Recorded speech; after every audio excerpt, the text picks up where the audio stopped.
मैं प्रभु जी, हे प्यारे पिता, होने देना कि हम सब आत्मा में उससे मिलने पाए। हाँ प्रभु जी, विनती और प्रार्थना है पिता, मैं अपने सारे प्रियों को, सारे प्रभु के दासों को, प्रचारकों को, भाई और बहनों को पिता तेरे सामर्थ्य हाथ में सौंपती हूँ। विनती और प्रार्थना है पिता कि इनके घरों में पिता किसी भी बात की कमी घटी मत होने देना। हाँ प्रभु जी, सब जितने भी तेरे प्रभु के दास है पिता, जो आत्मा की सच्चाई से, पूरे विश्वास से तेरे बेटे का सुसमाचार सुना रहे हैं पिता, हाँ प्रभु जी, उन पे तेरी नाम बनाम आशीष हो और पवित्र आत्मा की सामर्थ्य से हर एक को भरना पिता। तुझसे यही विनती और प्रार्थना है। विनती और प्रार्थना है पिता, जितने भी सुनने वाले हैं उन पे भी तेरी नाम बनाम आशीष हो। हाँ पिता, विनती और प्रार्थना है पिता परमेश्वर, हे प्यारे यीशु, पवित्र आत्मा पिता, इस समय मेरे संग और साथ हो और जो वचन तूने मुझे दिया है पवित्र आत्मा पिता, इसके लिए तेरा कोटि कोटि धन्यवाद। और विनती और प्रार्थना है कि तू मेरे संग और साथ होना और पिता मेरी होठों को, मेरी जीभ को वेदी की आग से छू ले पिता, ताकि ये वचन प्रभु जी जो तेरे द्वारा मुझे दिया गया है, हाँ पिता, बहुतों के लिए उद्धार का, बहुतों के लिए छुड़ौती का, बहुतों के लिए आनंद का और प्रभु जी बहुतों के लिए एक नए जीवन का ये के काम में आने वाला ये वचन होने पाए। हाँ पिता, तुझसे यही विनती और प्रार्थना है। धन्यवाद धन्यवाद धन्यवाद धन्यवाद पिता, धन्यवाद प्यारे यीशु, धन्यवाद पवित्र आत्मा पिता। ये छोटी सी विनती तेरे इकलौते बेटे, मेरे उद्धार के कर्ता, जीवन के दाता प्रभु यीशु मसीह के पवित्र और मीठे नाम से मांगती हूँ। दया करके इस प्रार्थना को ग्रहण कर। आमीन आमीन और आमीन। बहनों भाइयों, आज जो मैंने विषय लिया है वो है हम मसीही या विश्वासियों का जो जीवन है उसमें जो हमारे क्रियाकलाप है ना, वो किस प्रकार से होना चाहिए। हमारे जो क्रियाकलाप है हम विश्वासियों के, वो किस प्रकार से होना चाहिए। जितने भी हमारे विश्वासी भाई बहन हैं, हम सब प्रभु यीशु मसीह में विश्वास करते हैं कि वो हमारा उद्धार करता है, वो हमारे लिए, वो हमारा जीवन दाता है और प्रभु यीशु मसीह के पास ही, सिर्फ प्रभु यीशु मसीह के पास अनंत जीवन है। ये मेरा और हम सब का विश्वास है। तो इस विश्वास, ये विश्वास हम करते हैं, परंतु जो हमारे क्रियाकलाप है ना, वो एक विश्वासी के क्रियाकलाप किस प्रकार से होना चाहिए, जिससे उसके क्रियाकलाप से मसीहत दिखे, हमारे क्रियाकलापों से हम प्रभु यीशु मसीह को रिप्रेजेंट करें। ठीक है, ये हम में होना चाहिए। तो सबसे पहले अगर हम देखें तो हमें कैसा है, चमकने के लिए जागना है। चमकने के लिए जागना है मतलब हमें चमकना है, हमारे चेहरे पर तेज होना चाहिए, चमक होनी चाहिए, है ना। तो कैसी चमक होनी चाहिए, उसके लिए मैं पढ़ना चाहूंगी इफिसियों 5 और उसका 14 पद। इसलिए सत्य से अपनी कमर कसकर और धार्मिकता की झिलम पहनकर, है ना। हमें अब जो हमारा जो युद्ध है वो आत्मिक युद्ध है, हम सब जानते हैं इस बात को। तो जब ये हमारा जो युद्ध है वो अगर आत्मिक युद्ध है तो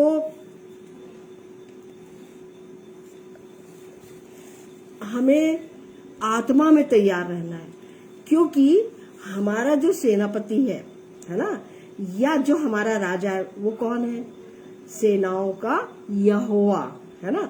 तो सेनाओं का जब यहोवा हमारे साथ है और हमें आत्मिक युद्ध लड़ना है ना, दुष्ट से, दुष्ट की शक्तियों से, तो हमारे चेहरे पे चमक होना चाहिए।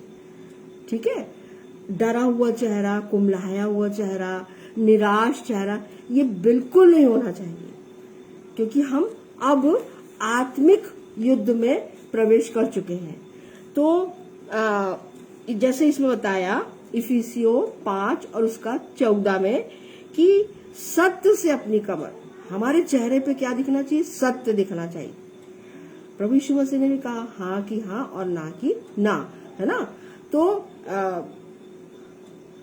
हमारे चेहरे पर भी सच्चाई झलकनी चाहिए, ठीक है। और अपनी कमर इसलिए सत्य से अपनी कमर कसकर और धार्मिकता की झिलम पहनकर।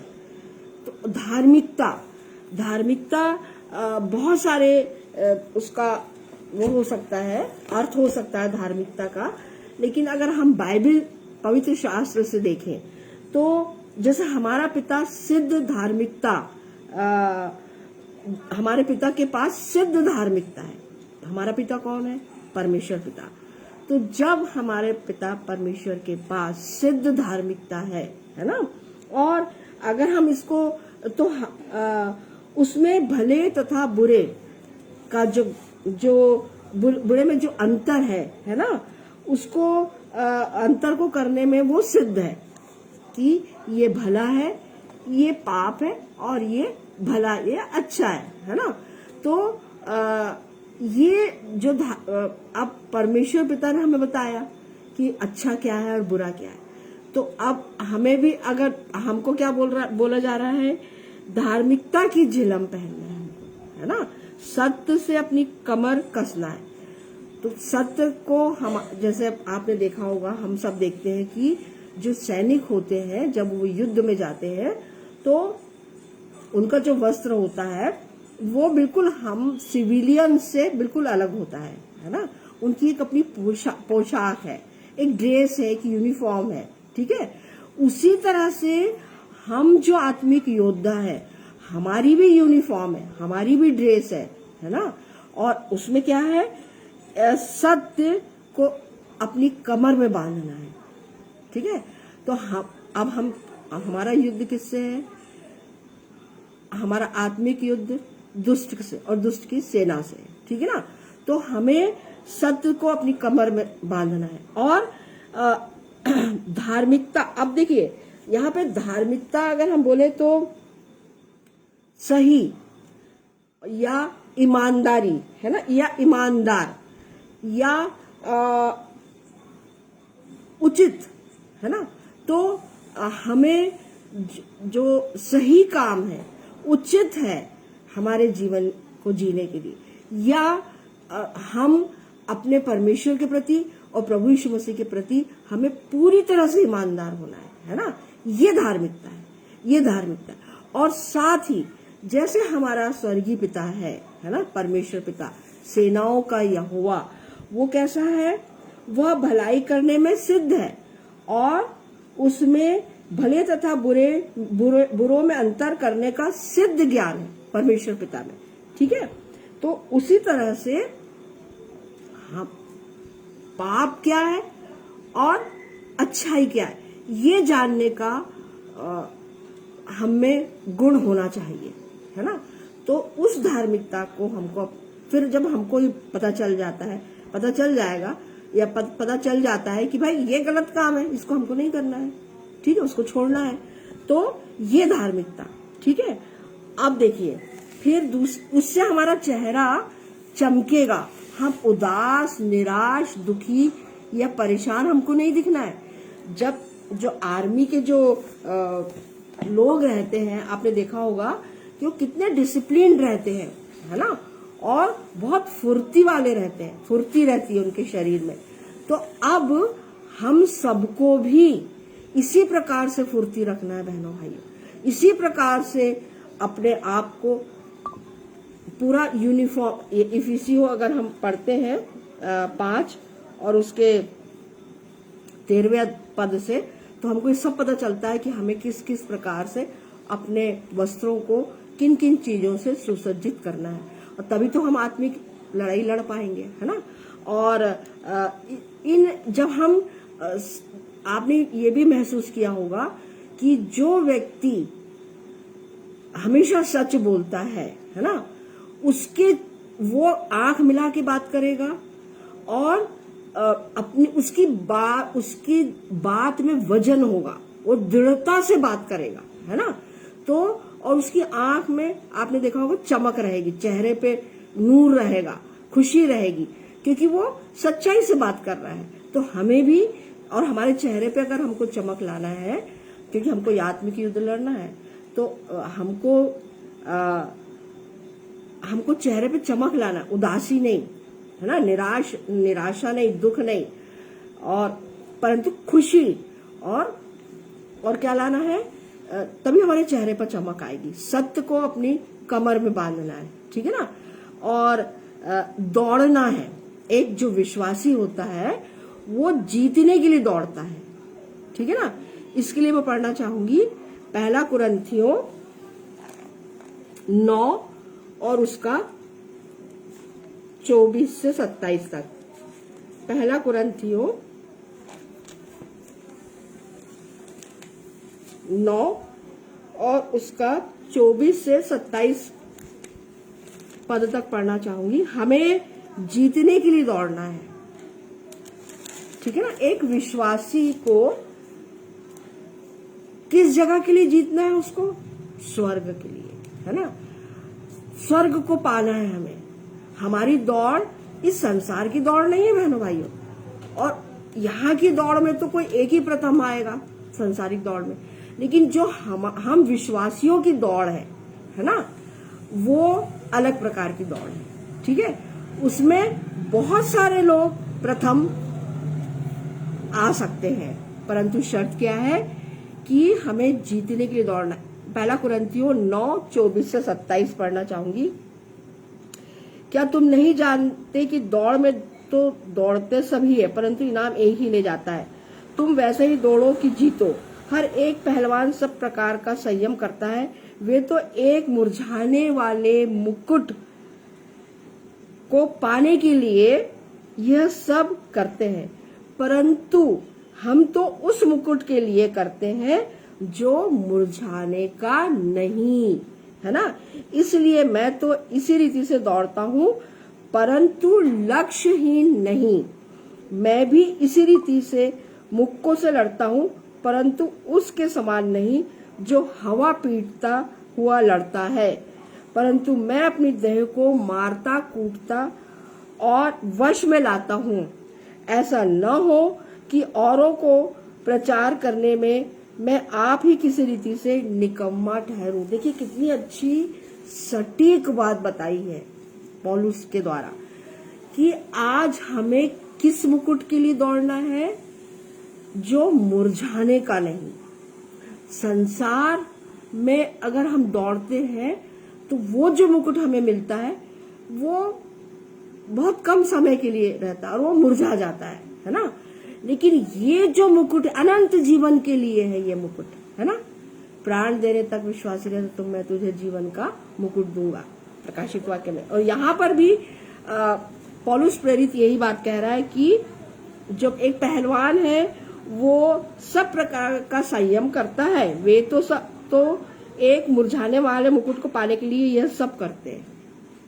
संसार का जो मुकुट है वो तो मुरझाने वाला है निश्चित रूप से, है ना, परंतु हम तो उस मुकुट के लिए करते हैं जो मुरझाने का नहीं। कितनी अच्छी बात है, कितनी सुहानी, मन को भाने वाली बात है, आनंद देने वाली, कि हमारा परमेश्वर प्रभु यीशु मसीह जो हमको मुकुट देगा, है ना, वो कैसा रहेगा, वो कभी नहीं मुरझाएगा, है ना, और वो पूरे समय हरा भरा रहेगा, सुंदर दिखेगा, सुंदर होगा वो मुकुट, है ना। अपन कल्पना भी कर सकते हैं। और पर कब जब हम, यहाँ पे पौलुस बिल्कुल स्पष्ट बोल रहा है, मैं दौड़ता हूं इसलिए मैं तो इसी रीति से दौड़ता हूं, परंतु लक्ष्यहीन नहीं। हमें भी जैसा पौलुस ने दौड़ लगाई है वैसे ही हमें भी अपने लक्ष्य की ओर दौड़ना है, अपने निशाने की ओर दौड़ना है, अपने गोल की ओर दौड़ना है। और मेरा और आपका हर एक विश्वासियों का लक्ष्य क्या है? प्रभु यीशु मसीह या प्रभु यीशु मसीह का राज्य, अनंत जीवन, है ना, और स्वर्ग। हम सब विश्वासियों का ये लक्ष्य। तो इसको जीतने के लिए हमें दौड़ना है ना, कि हम प्रभु यीशु मसीह के साथ अनंत जीवन के वारिस होने के लिए हमें दौड़ना है। स्वर्ग, प्रभु यीशु मसीह के राज्य में बहुत सारे अधिकारी जो पद है वो हम देखते हैं, तो उस पद के लिए हमें दौड़ना है ना। संसार के तो पद हैं लेकिन ये अस्थायी है, ठीक है। हम रिटायर हो गए, आज मैं रिटायर हो गई, पद खत्म, समाप्त हो गया पद। लेकिन जो स्वर्ग में पिता परमेश्वर ने हम सबके लिए पद ठहराया है, राज पद पदाधिकारियों का, है ना, याजकों का समाज है बहनों भाइयों, तो हमको उस गोल के लिए दौड़ना है, उस निशाने की ओर दौड़ना है जहां पौलुस दौड़ रहा है। पौलुस लक्ष्यहीन निशाने की ओर नहीं दौड़ रहा था, उसके पास एक लक्ष्य था कि वो कहाँ पहुंचे, स्वर्ग में पहुंचे, पिता परमेश्वर के पास पहुंचे, यीशु मसीह के पास पहुंचे, है ना। और उसने अपनी दौड़ को पूरी किया। तो आज मुझे और हम सब विश्वासियों को भी अपना लक्ष्य आज भी हम निर्धारित कर सकते हैं कि हमें भी, हमारा जो लक्ष्य है वो प्रभु यीशु मसीह है, स्वर्ग का राज्य है ना। मन फिराओ क्योंकि स्वर्ग का राज निकट है, प्रभु यीशु मसीह ने कहा, सभी चेलों ने कहा, यूहन्ना बपतिस्मा देने वाले ने कहा। तो हमको मन फिरा करके प्रभु यीशु मसीह के पीछे चलना है। और हमारा लक्ष्य कौन होना चाहिए, प्रभु यीशु मसीह। तो हम जब हम प्रभु यीशु मसीह के पीछे चलते हैं, है ना, और वो उस दौड़ में हम भी शामिल हैं, तो निश्चित रूप से हम जीतेंगे, क्योंकि अब हमारे साथ कौन कौन है, हमारा प्रभु यीशु मसीह, है ना। और हमको जीतना ही है, क्योंकि हमने लक्ष्य निर्धारित कर लिया है। और जब हमारा लक्ष्य निर्धारित रहता है तो हम यहाँ वहां भटकने से बचते हैं, भटक ही नहीं सकते हम।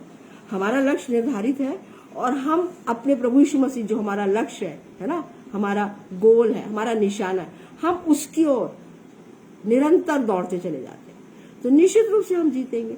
और जब हम जीतते हैं तो हमें क्या मिलेगा, मुकुट मिलेगा, है ना, हमें मुकुट मिलेगा, जैसे पौलुस को मिला, है ना, और भी चेलों को मिला, हमें भी मिलेगा। तो हमें जीतने के लिए दौड़ना है, फिर सहायता करना है ना, सहायता करने वालों की सहायता करना है। इसके लिए पढ़ना चाहूंगी फिलिपियो 4 और उसका 3।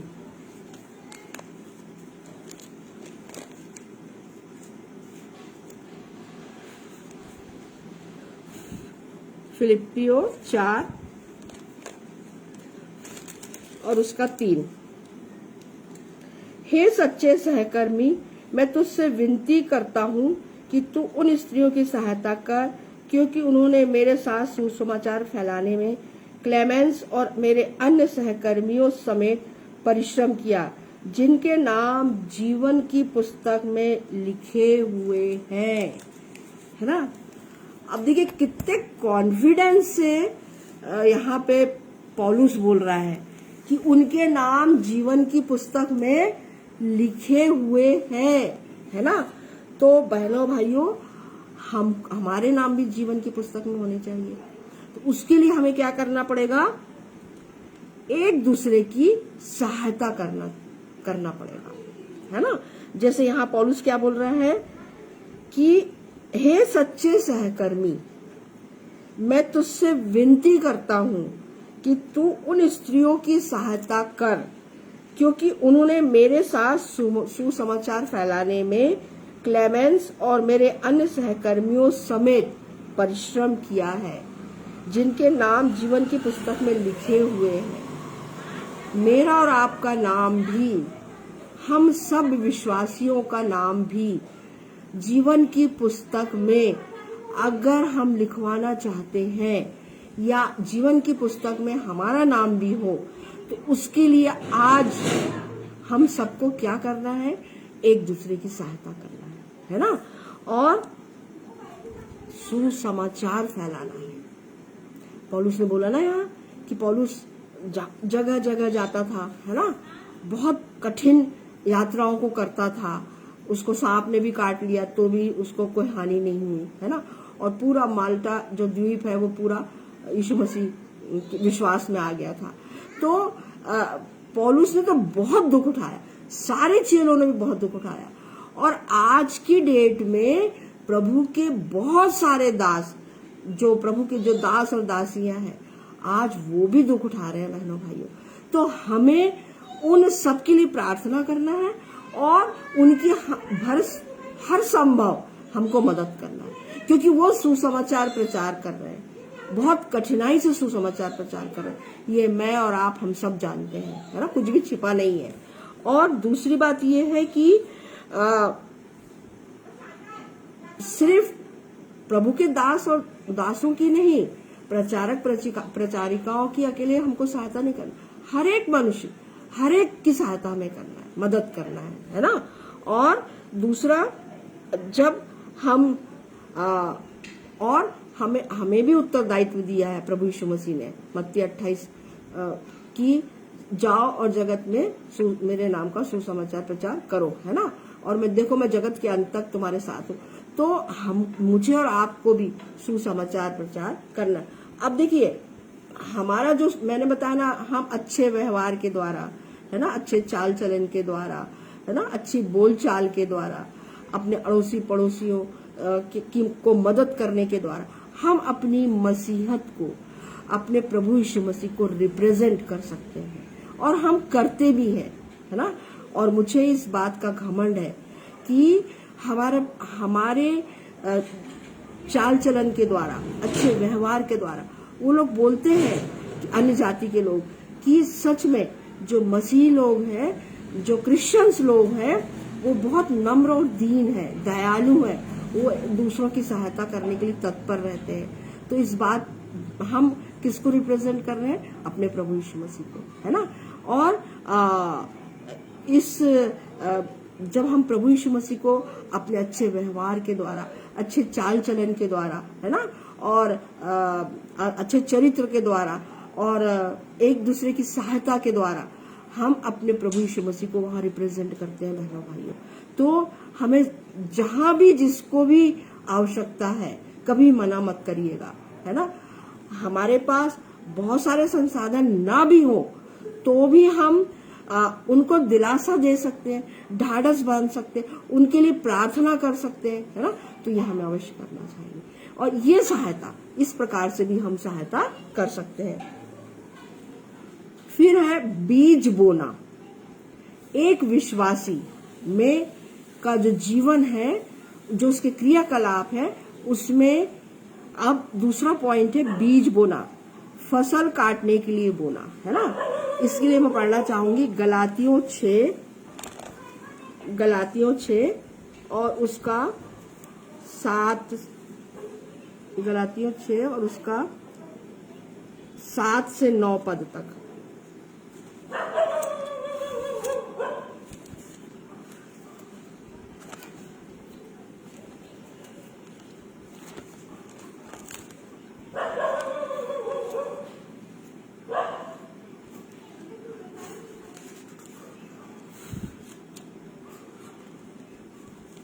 गलातियों 6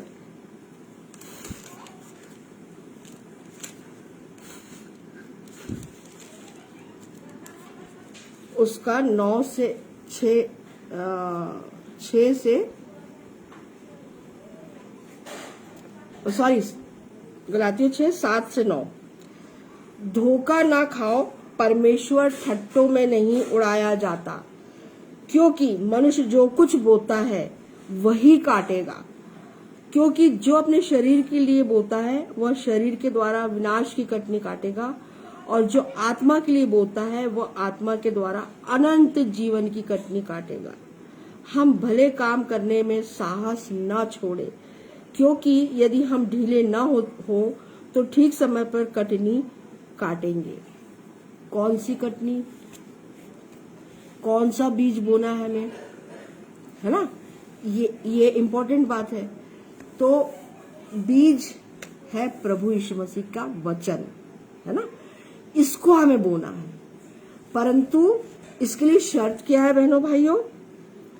कि पहले हम तो अच्छे हो, है ना, और जो हम शरीर के लिए नहीं परंतु आत्मा के लिए, हर एक आत्मा के लिए हम वचन को बोने वाले, वचन को सुनाने वाले, वचन को समझाने वाले, वचनों को बताने वाले, है ना, पवित्र शास्त्र को पढ़ करके समझाने वाले, सही ये और सबसे मेन प्रभु यीशु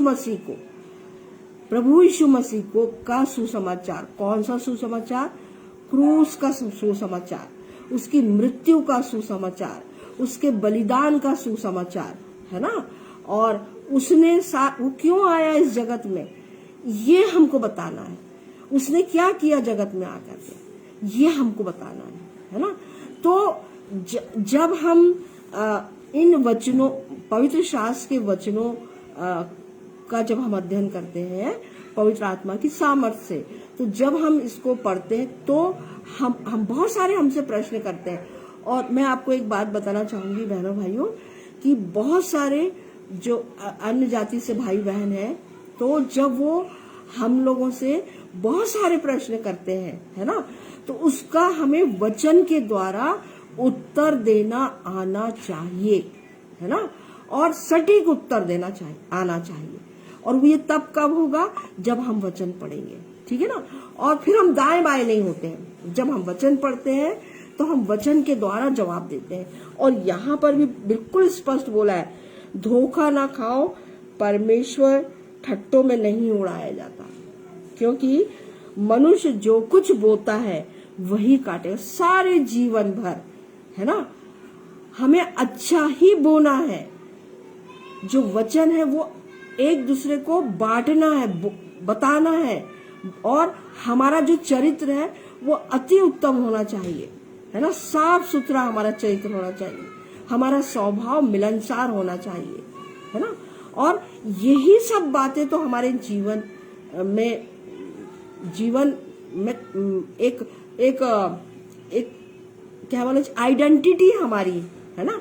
एक हमारा परिचय कि जैसे मैंने आपको बताया कि बहुत सारे लोगों से मैं मिलती हूँ, और वो उनका एक ही कहना है कि सच में जो क्रिश्चियंस लोग हैं, जो मसीही लोग हैं, वो बहुत दयालु होते हैं, दयालु हैं।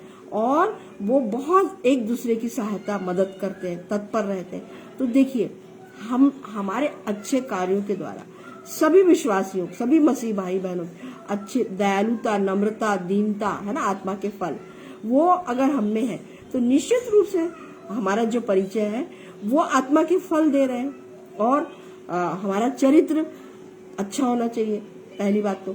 और दूसरा ये है कि जो कुछ बोता है सारे जीवन भर, हमने जो अच्छा बोया है, अच्छे संगति रखी है, सुसमाचार प्रचार किया है, बाइबल पवित्र शास्त्र का अध्ययन किया है, पवित्र शास्त्र का अध्ययन करते, औरों को बताते, समझाते, प्रार्थना करते हैं उनके लिए।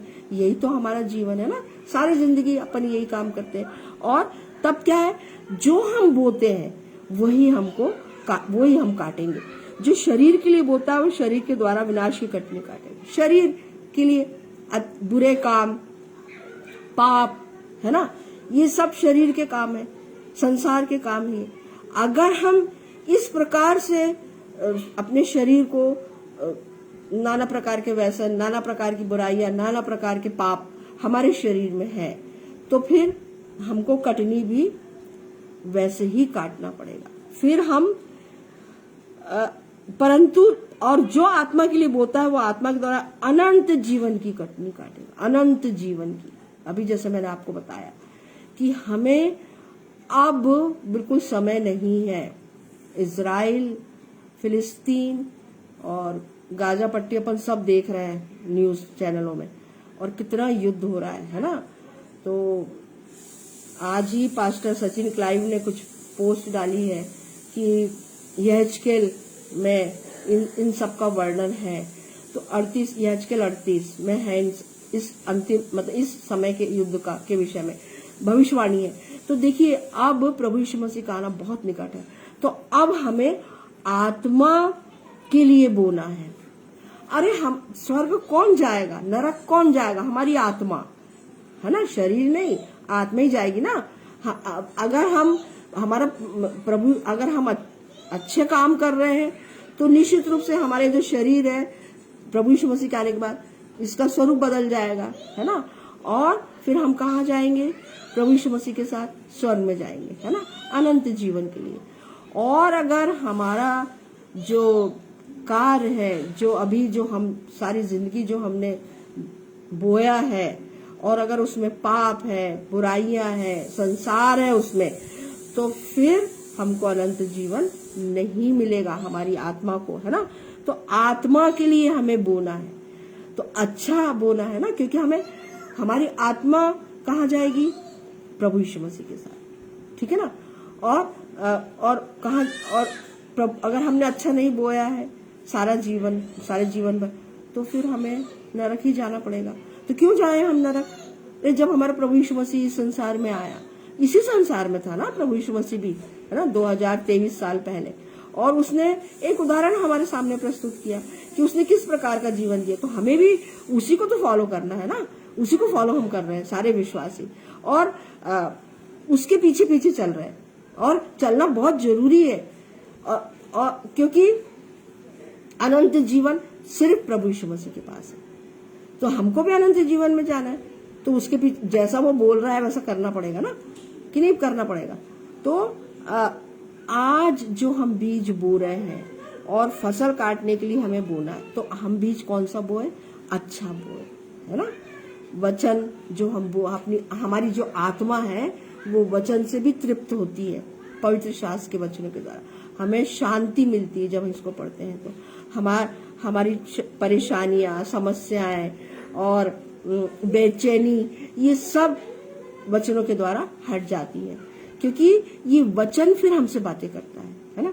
तो हमको कैसे बोना है? आत्मा के लिए बोना है और अच्छा बोना है। तो जब हम अच्छा बोएंगे तब अच्छा काटेंगे, है ना। और अनंत जीवन के लिए काटना है हमें, है ना। फिर युद्ध लड़ना, अधिकार में लाने के लिए लड़ना है, युद्ध लड़ना है हमें। अभी जो मैंने आपको बताया थोड़ी देर पहले कि पहला तीमुथियुस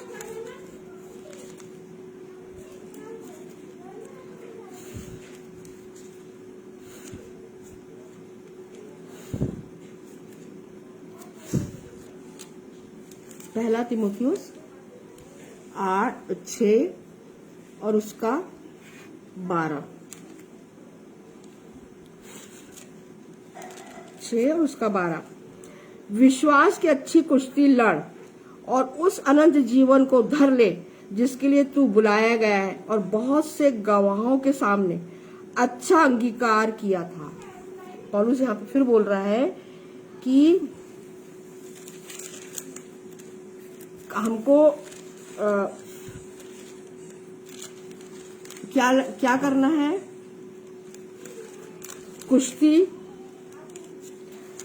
पौलुस प्रेरित बोल रहा है यहाँ पे 6:12 में, विश्वास की अच्छी कुश्ती लड़। विश्वास, सबसे पहले तो हमको विश्वास करना है ना। पापों की पश्चाताप करना है, मन फिराना है और प्रभु यीशु मसीह पे अपनी आत्मा, प्राण, लहू, देह से विश्वास करना है ना। और उस अनंत जीवन को धर ले। जब हम प्रभु यीशु मसीह पे विश्वास करते हैं बहनों भाई, संपूर्ण मन से, वहां किंतु परंतु नहीं, संपूर्ण मन से, है ना, तब हम अनंत जीवन को प्राप्त कर लेते हैं यहीं पर, इसी समय, पृथ्वी पर ही, है ना। हमारी मरने के बाद मिट्टी कुछ नहीं कर सकती, हमको ये ध्यान रखना है। तो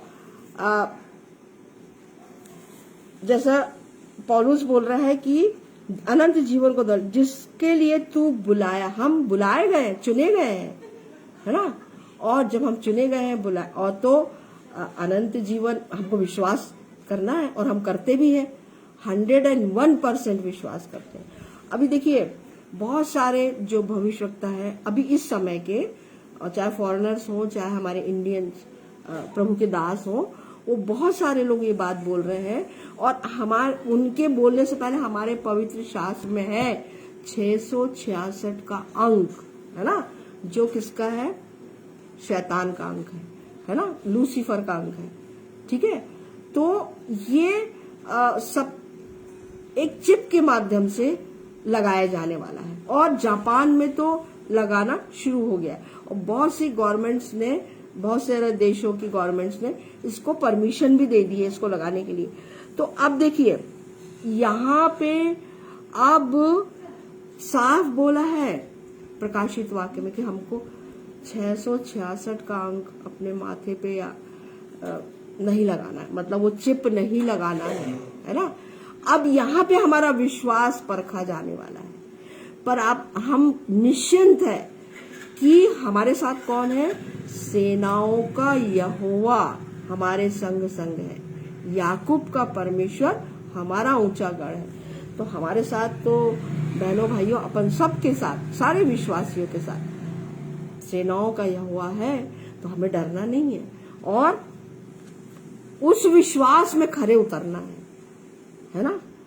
उस प्रभु यीशु मसीह के पीछे चलते जब चल रहे हैं हम, तो उसके विश्वास में हमको खरा उतरना है। और क्योंकि हम चुने गए हैं, है ना, और बहुत से गवाहों के सामने अच्छा अंगीकार किया था, और बहुत चाहे गवाह जो है हम मतलब यहाँ पे पौलुस से बोल रहा है कि तूने बहुत अच्छा गवाही दी थी, है ना, कि तू प्रभु यीशु मसीह के पीछे चल रहा है। मुझे और आपको भी ये गवाही देना है कि हम सिर्फ और सिर्फ अपने प्रभु यीशु मसीह के पीछे चल रहे हैं, है ना। हम सिर्फ उसी को जानते हैं, उसी को पहचानते हैं और उसकी ही बातों को मानते हैं जो हमारे पवित्र शास्त्र में है, ठीक है ना। तो यहाँ पे हमें कुश्ती लड़ना, अब देखिए विश्वास की परख होने वाली है हम सबकी, उसके लिए हमको तैयार रहना है ना। तो हमें नित्य प्रार्थना में लगे रहना है ना। आशा में आनंदित रहो, क्लेश में स्थिर रहो और प्रार्थना में लगे रहो। तो प्रार्थना में हमें लगे रहना है। और जब हम प्रभु यीशु मसीह के पीछे चलते हैं, कष्ट आएंगे, निश्चित आ रहे हैं, आएंगे भी और आ भी रहे। अब यीशु मसीह के समय में जब वो खुद भी था, है ना, कितना सारा उसने कुछ क्या नहीं झेला, है ना, क्या कुछ नहीं सहा, फिर भी वो निराश नहीं हुआ, है ना, दुखी नहीं हुआ और वो सहता रहा, उसने सब कुछ सहा। तो एक नमूना हमें भी दिया है, उसने एक नमूना बताया है। तो अब हमारे भी विश्वास की परख होने वाली है बहनों भाइयों। हमें भी अपने विश्वास की परख में क्या करना है? जो युद्ध लड़ना है ना, अधिकार में लाने के लिए हमें युद्ध लड़ना है और पीछे नहीं हटना है, पीछे नहीं हटना है, क्योंकि अनंत जीवन सिर्फ प्रभु यीशु मसीह के पास है।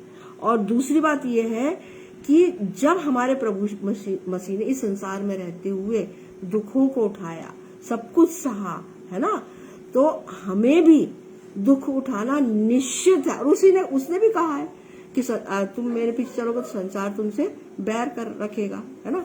तो हम देख रहे हैं, समझ रहे हैं इस बात को, आज हमारे सामने प्रत्यक्ष ये सब बातें हो रही है। तो हमें निराश नहीं होना है, दुखी नहीं होना है, और क्योंकि हमें बुलाया गया, हमें चुना गया है, ठीक है ना। और फिर है प्रार्थना करना है, आशीष देने के लिए प्रार्थना करना है। पहला तीमुथियुस और इसका दूसरा अध्याय और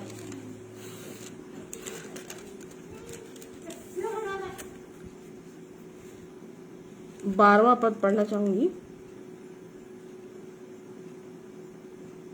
मैं कहता हूं कि स्त्री न उपदेश करे और न पुरुष पर आज्ञा चलाए, परंतु चुप रहे, है ना।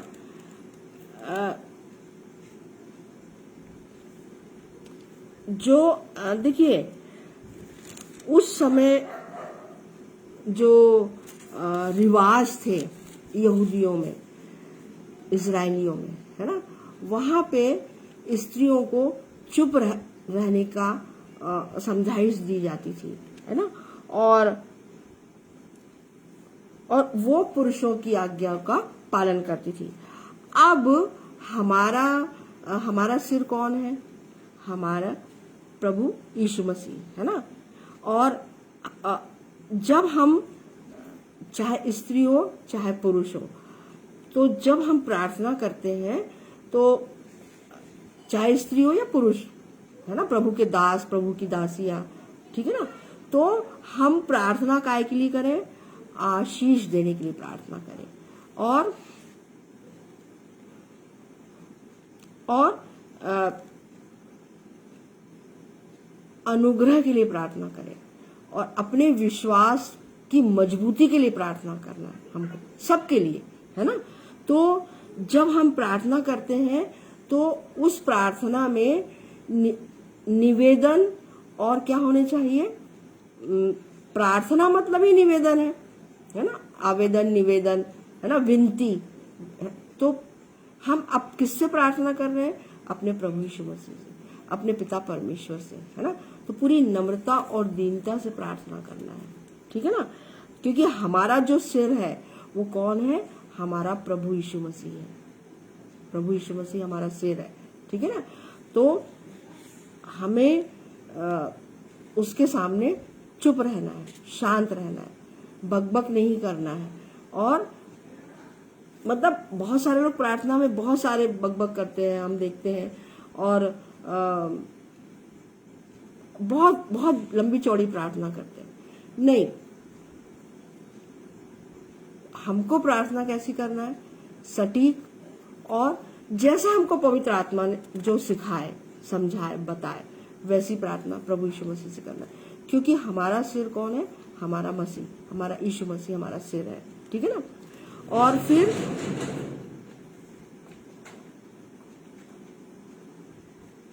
पीछे चलना है, सिद्ध करने के लिए हमें उसके प्रभु यीशु मसीह के पीछे चलना है। यूहन्ना 10 और उसका 27।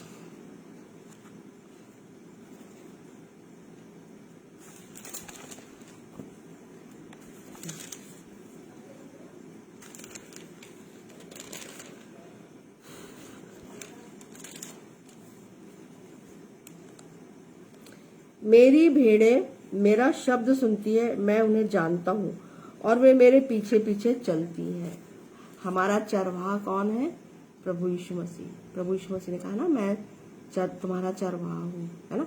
और मेरी भेड़े कौन है? मैं और आप। हर विश्वासी, है ना, जो प्रभु यीशु मसीह पे विश्वास करता है वो उसकी भेड़ है। तो हम किसका शब्द सुनते हैं? अपने प्रभु यीशु मसीह का, अपने चरवाहे का, और हम उसके पीछे पीछे चलते हैं, है ना।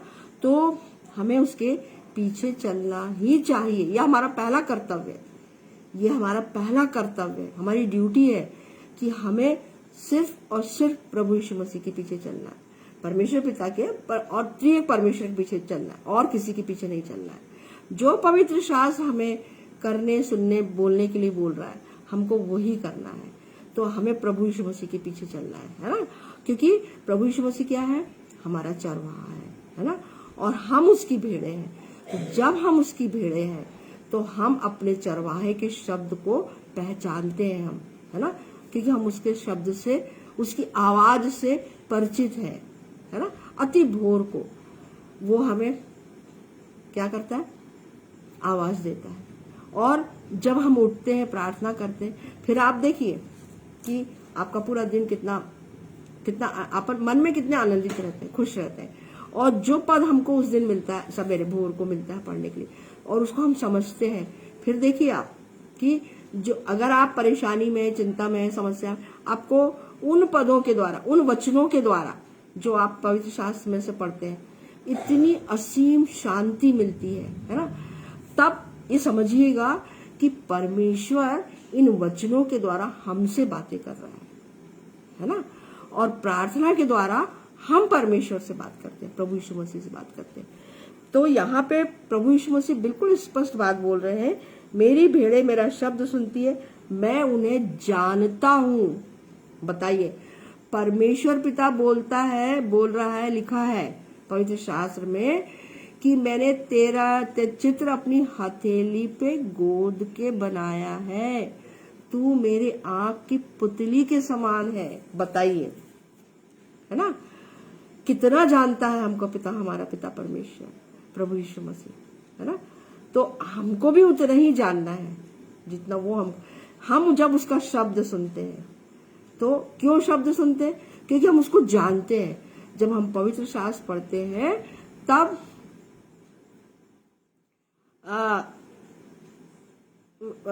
हम जब पवित्र शास्त्र पढ़ते हैं तो देखिए, पवित्र शास्त्र का एक एक वचन ताया हुआ है, लिखा है ना।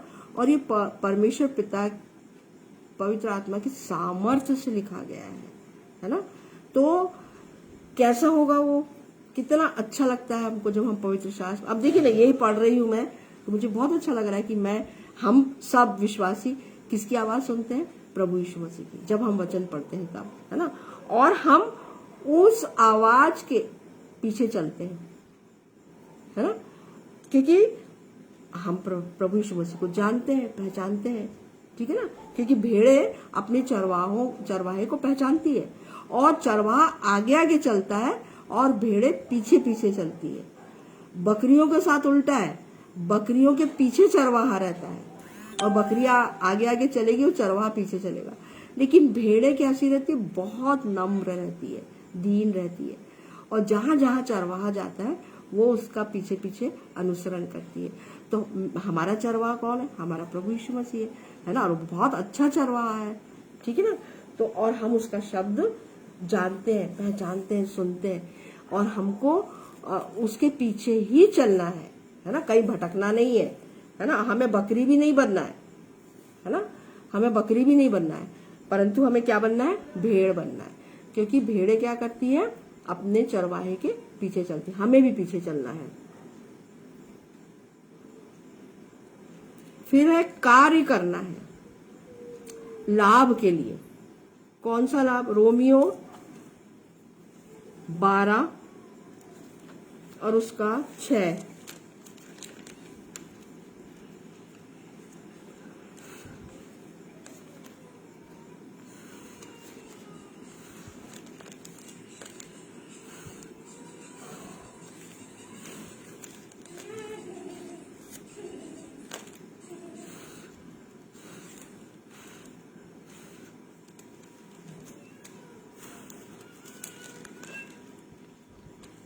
रोमियो 12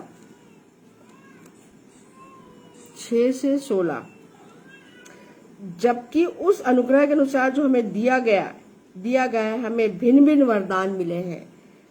तो जिसको भविष्यवाणी का दान मिला हो वह विश्वास के परिणाम के अनुसार भविष्यवाणी करे। यदि सेवा करने का दान मिला हो तो सेवा में लगा रहे। यदि कोई सिखाने वाला हो तो सिखाने में लगा रहे। जो उपदेशक हो वह उपदेश देने में लगा रहे। दान देने वाला उदारता से दे। जो अगुवाई करे वह उत्साह से करे। जो दया करे वह हर्ष से करे। प्रेम निष्कपट हो। बुराई से घृणा करो, भलाई में लगे रहो। भाईचारे के प्रेम से एक दूसरे से स्नेह रखो। परस्पर आदर करो। परस्पर आदर करने में एक दूसरे से बढ़ चलो। प्रयत्न करने में आलसी ना हो। आत्मिक उन्माद में भरे रहो। प्रभु की सेवा करते रहो। आशा में आनंदित रहो। क्लेश में स्थिर रहो। प्रार्थना में नित्य लगे रहो। इतनी सारी बातें हमको कार्य रूप में करने के लिए पौलुस प्रेरित उत्साहित कर रहा है ना। जिसको जो वरदान मिला है पवित्र आत्मा के द्वारा, जिसको जो वरदान मिला है ना, उसको वो काम करना है, ठीक है। और क्या करना है, सबसे अंत में आशा में आनंदित रहना है। हमें आशा है कि हमारा प्रभु यीशु मसीह दोबारा बादलों पे हमें लेने के लिए निश्चित रूप से 101% आने वाला है। यह हमारी आशा, जीवित आशा है, क्योंकि पवित्र शास्त्र में हमें बताया गया और स्वयं प्रभु यीशु मसीह ने कहा है कि मैं अपने पिता के घर जा रहा हूँ जगह तैयार करने, और जहां मैं रहूं तुम भी वहां रहो, है ना, और मैं तुम्हें लेने आऊंगा। तो क्योंकि जहां मैं रहूं वहां तुम भी रहो। तो अब देखिए प्रभु यीशु मसीह ने हमसे वादा किया है ना, तो वो वादा पूरा करेगा। ये आशा है कि हमें प्रभु यीशु मसीह लेने के लिए आने वाला है। ये आशा है हमारी, और इसमें हम सदा आनंदित रहते हैं कि अरे हमारा डेरा तो इस संसार में बहुत थोड़े समय का है, हमें तो अपने प्रभु यीशु मसीह के साथ जाना है। ये आशा, और इसमें हमको आनंदित रहना है। अब देखिए, अगर हम कोई काम के लिए, चलिए कोई जॉब के लिए हम अपने शहर से बाहर रहते हैं, है ना, परंतु एक आशा रहती कि नहीं, कभी ना कभी तो हम अपने शहर में आएंगे जॉब करने के लिए, हमारा ट्रांसफर होगा, है ना। तो उसी तरह से हमारा ये जो जो संसार है, ये संसार जो है वो हमारे लिए एक डेरे के समान है, ठीक है ना। हम यहाँ मुसाफिर हैं। हमारा सच्चा और अच्छा घर कहाँ है? स्वर्ग में, जहाँ प्रभु यीशु मसीह रहेगा वहां हम भी रहेंगे, है ना। इस आशा में हमको आनंदित रहना है, और चाहे कैसा भी क्लेश आए उसमें स्थिर रहना है। हमारे विश्वास को हमको खोना नहीं है, और उसके लिए हमें क्या करना है? प्रार्थना करना है। प्रार्थना में अब हमको अपने समय को बढ़ाना है, और प्रार्थना में हमारा ज्यादा हमको प्रार्थना में रहना है ना। तो यहाँ पौलुस, प्रेरित पौलुस क्या बोल रहे हैं? पौलुस क्या बोल रहे हैं? हमारा जो जीवन है वो कैसा, हमारे जो कार्य है हर एक विश्वासी के लिए जो कार्य है वो कैसे होने चाहिए? हमारे लाभ के लिए, है ना भाई। जब हमें क्या मिला है? उस अनुग्रह के अनुसार जो हमें दिया गया है ना। हमें भिन्न भिन्न वरदान मिले हैं, पवित्र आत्मा ने हमें बहुत सारे वरदान दिए हैं, है ना। तो जिसको जो भविष्यवाणी का दान मिला वो भविष्यवाणी करे, विश्वास के साथ भविष्यवाणी करे, और यदि जिसको सेवा का दान मिला वो सेवा करे, है ना। और भी बहुत सारी बातें यहाँ पे पौलुस ने हमको बताया है। तो जिसको जो वरदान मिला है उसको वो काम करना ही है ना। तभी तो हम परमेश्वर पिता को प्रसन्न कर पाएंगे, है ना। प्रभु यीशु मसीह को प्रसन्न कर पाएंगे, और ये हम विश्वासियों के लिए हमारे लाभ के कार्य है। क्योंकि जब हम ये काम करेंगे जो परमेश्वर पिता को अच्छे लगते हैं, है ना, जो प्रभु यीशु मसीह को अच्छे लगते हैं, तभी तो हम कहाँ जाएंगे? उसके साथ अनंत जीवन में, स्वर्ग में जाएंगे, है ना। और आशा में हमें आनंदित रहना, क्लेश में स्थिर रहना, और प्रार्थना में लगे रहना। ये भी हमारे कार्य है, ये भी एक कार्य है हर विश्वासी का। उसके बाद में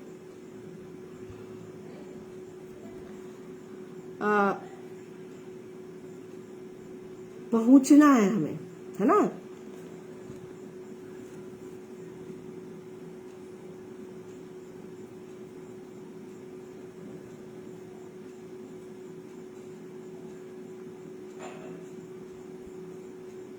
राजा भाई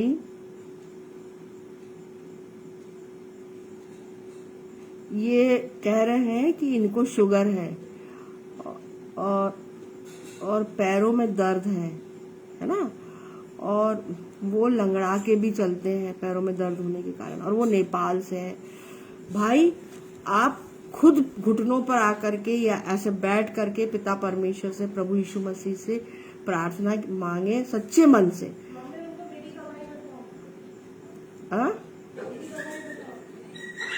क्या? हाँ, देखिए अभी 5 तारीख 3 से 3, 4, 5 को हम लोग नागपुर में थे। पास्टर कंचन मित्तल जो पंजाब से है, उनकी प्रेयर मीटिंग में। तो ये हमारी दूसरी प्रेयर मीटिंग थी। पहली प्रेयर मीटिंग हमने पूना में भी अटेंड की थी, और दूसरी मीटिंग ये नागपुर में थी जो हमारे घर से बहुत पास है। तो भाई साहब हम जब उस मीटिंग में थे, और मेरी बेटी का 2019 में रीढ़ की हड्डी, स्पाइन का ऑपरेशन हुआ था, मेजर ऑपरेशन। तो वो नीचे नहीं बैठ पाती थी, और जब वो नीचे, उसको 1 साल तक तो नीचे बैठने के लिए डॉक्टर ने मना किया था, लेकिन अब 1 साल से ज्यादा हो गया है। परंतु जब वो नीचे बैठती थी तो उसको बहुत तकलीफ होती थी कमर से, है ना। पैरों में भी दर्द होता था, कमर में बहुत दर्द होता था, और वो इंडियन टॉयलेट भी नहीं यूज कर पाती थी, उसको वेस्टर्न ही टॉयलेट में वो जा पाती है। तो बहनों भाइयों, जब वो 5 तारीख को जब हम पास्टर कंचन मित्तल की मीटिंग में थे, और हम सब नीचे बैठे थे, पर हमको जैसे जैसे कुर्सी अवेलेबल होती गई तो हम कुर्सियों में बैठ गए। लेकिन बेटी उस जगह पे नीचे बैठ करके दरी पे बैठी थी वो, और उसने प्रार्थना करी कि मैं प्रभु यीशु मसीह, मैं इस बीमारी को यही छोड़ती हूँ तेरे नाम से, मैं इस बीमारी को लेके नहीं जाना चाहती, तू मुझे चंगाई दे। और बहनों भाइयों, वो अद्भुत रीति से परमेश्वर पिता ने, प्रभु यीशु मसीह ने उसको चंगाई दी, और उसने इस बात की गवाही स्टेज पे भी जाके दिया, और पास्टर कंचन मित्तल ने उसको नीचे बैठाला तुरंत, तो वो नीचे बैठी पूरी अच्छे से, फिर उसको कोई दर्द नहीं हुआ और अभी भी कोई दर्द नहीं है। और उसका वीडियो भी उन लोगों ने बनाया गवाही देते हुए। तो देखिए, जब हम सच्चे मन से प्रार्थना करते हैं प्रभु यीशु मसीह से, प्रभु यीशु मसीह ने सारी बीमारियों के लिए भाई कोड़े खाए हैं, ये विश्वास रखिए, है ना। तो जब हमारे प्रभु यीशु मसीह ने सारी संसार की जितनी बीमारियां है ना, 468 कोड़े प्रभु यीशु मसीह ने अपनी पीठ पे खाए हैं, 39 कोड़े। तो एक कोड़े में जो 12 लड़ियां रहती थी, वो हुक 12 कीले और वो सब, तो अब आप इंटू कर सकते हैं उसको, है ना, 39 इंटू 12।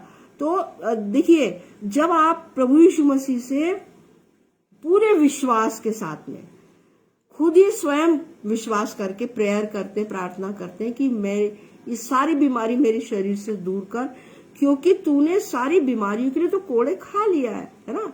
तूने तो सारी बीमारी अपने ऊपर ले ली थी, सारे दुख, सारे पाप, सारे अपराध, सारा दंड तूने ले ग्रहण लिया है ना, क्रूस के ऊपर। तो अब ये बीमारी मुझसे दूर तू कर, है ना। और ये प्रार्थना करिए भाई आप विश्वास से, फिर देखिए आप कि आपको तुरंत चंगाई मिलेगी। मेरा शायद ये काफी बड़ा हो गया है, तो अपन इसके आगे अपन जैसे भी होगा कल या फिर और आने वाले दिनों में अपन और गंभीरता से और वचन पवित्र शास्त्र में वचनों के द्वारा सीखेंगे, समझेंगे, जानेंगे, है ना। आइए हम छोटी सी प्रार्थना करते हैं। और राजा भाई, मैं आपके लिए भी प्रार्थना करना चाहूंगी। धन्यवाद, धन्यवाद, धन्यवाद, धन्यवाद, धन्यवाद, धन्यवाद, धन्यवाद, धन्यवाद पिता परमेश्वर, तेरी स्तुति हो, तेरी प्रशंसा हो, तेरी महिमा हो पिता। तू अति अति प्रशंसा की योग्य है, प्रभुओं के प्रभु, ईश्वरों का ईश्वर है तू। हाँ पिता परमेश्वर, धन्यवाद, धन्यवाद, धन्यवाद, धन्यवाद, धन्यवाद, धन्यवाद प्यारे यीशु कि तूने सारी बीमारियों के लिए अपनी पीठ पर कोड़े खाए पिता। धन्यवाद, धन्यवाद प्यारे यीशु, धन्यवाद, धन्यवाद कि इन बीमारियों से हम बचाए जाए। और पिता तेरा अद्भुत प्रेम, तेरे कि तूने अपने बेटे को इतनी कष्टदायक मृत्यु सहने दिया। हाँ प्रभु जी, धन्यवाद, धन्यवाद प्यारे यीशु।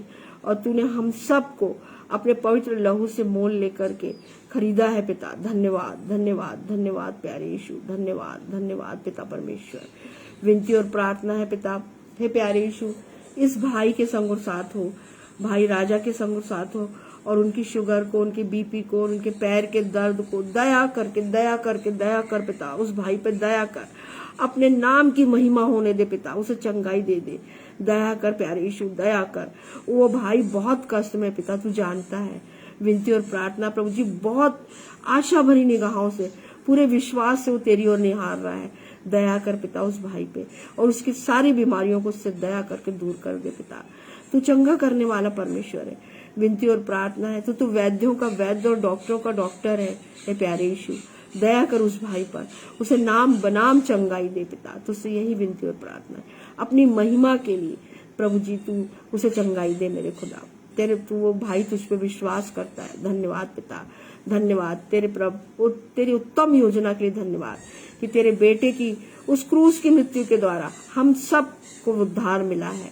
हाँ पिता, जिन्होंने उसको अपना उद्धारकर्ता अंगीकार किया है, जिन्होंने पश्चाताप किया है, जिन्होंने मन फिराया है, वो जो उसके शब्द को सुनते हैं, जो उसके पीछे चलते हैं, धन्यवाद पिता तेरे प्रयोजन के लिए, क्योंकि अनंत जीवन सिर्फ और सिर्फ प्रभु यीशु मसीह के पास है।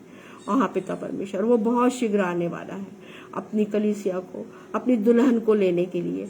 हाँ पिता, तूने हमें बुलाया है, तूने हमें चुना है। धन्यवाद, धन्यवाद, धन्यवाद, धन्यवाद, धन्यवाद, धन्यवाद पिता परमेश्वर। हे त्रिएक परमेश्वर, तेरा लाख लाख धन्यवाद कि तू हमारे संग और साथ है। तूने हम सबके चित्र को अपनी हथेली पे गोद के बनाया है। धन्यवाद पिता, हमें अपनी आंख की पुतली के समान रखता है। धन्यवाद पिता परमेश्वर, धन्यवाद इन सुंदर जीवित वचनों के लिए। धन्यवाद पिता। हाँ पिता परमेश्वर, आज हमने सीखा है, समझा है तेरे पवित्र शास्त्र से कि हमें प्रभु यीशु मसीह के पीछे चलना है। हाँ, हमें आत्मिक युद्ध में को लड़ना है तो किस प्रकार से लड़ना है। हाँ पिता, सत्य से अपनी कमर को बांधना है, धार्मिकता की झिलम पहनना है। हाँ पिता परमेश्वर, धन्यवाद प्यारे यीशु, धन्यवाद धन्यवाद धन्यवाद। हमें एक दूसरे की सहायता मदद करना है। धन्यवाद पिता, हमें अपने चरवाहे के शब्द को सुनना है और उसके पीछे ही चलना है। धन्यवाद पिता, धन्यवाद धन्यवाद धन्यवाद प्यारे यीशु, धन्यवाद पवित्र आत्मा पिता। हाँ प्रभु जी, इन वचनों के द्वारा हर एक की आत्माओं को प्रभु जी और अधिक मजबूत कर और बहुत आत्मिक रोटी से तृप्त करना पिता, तुझसे यही विनती और प्रार्थना है, ताकि प्रभु जी ये वचन पिता जो बोया गया है वो 100 गुना फल लाने वाला हो सके। धन्यवाद पिता, धन्यवाद। मैं पास्टर अपने भाई, छोटे भाई अनुपम डेविड के लिए मांगती हूँ, उनकी प्रिय पत्नी शबनम डेविड जी के लिए मांगती हूँ, उनके बच्चों के लिए मांगती हूँ, भाई कपिल शर्मा जी के लिए मांगती हूँ, और जितने भी भाई बहन हैं पिता जो प्रभु जी तेरी सेवा में लगे हैं, सिर्फ तेरे सुसमाचार प्रचार में लगे हैं प्यारे यीशु, उन सब के को अपनी नाम बनाम आशीषों से माला माल रखना, पवित्र आत्मा की सामर्थ्य से माला माल रखना पिता, तुझसे यही विनती और प्रार्थना है। धन्यवाद पिता, तूने हमको इतना सुंदर वचनों के द्वारा हमारी आत्माओं को तृप्त किया। धन्यवाद धन्यवाद धन्यवाद। तेरी स्तुति हो, तेरी प्रशंसा हो, तेरी जय जयकार हो। हाँ पिता, तू हमें जय के उत्सव में लिए चलता है, हमारे मन को आनंदित रखता है पिता। धन्यवाद पिता, धन्यवाद। हाँ पिता, हम सब आशा में आनंदित हैं। धन्यवाद पिता, धन्यवाद धन्यवाद धन्यवाद। यह छोटी सी विनती तेरे इकलौते बेटे, मेरे उद्धार के कर्ता, जीवन के दाता प्रभु यीशु मसीह के पवित्र और मीठे नाम में होकर मांगती हूँ। इस छोटी सी प्रार्थना को स्वर्गीय राज में ग्रहण कर। आमीन आमीन और आमीन। बहनों भाइयों, आप सभी को जय मसीह की।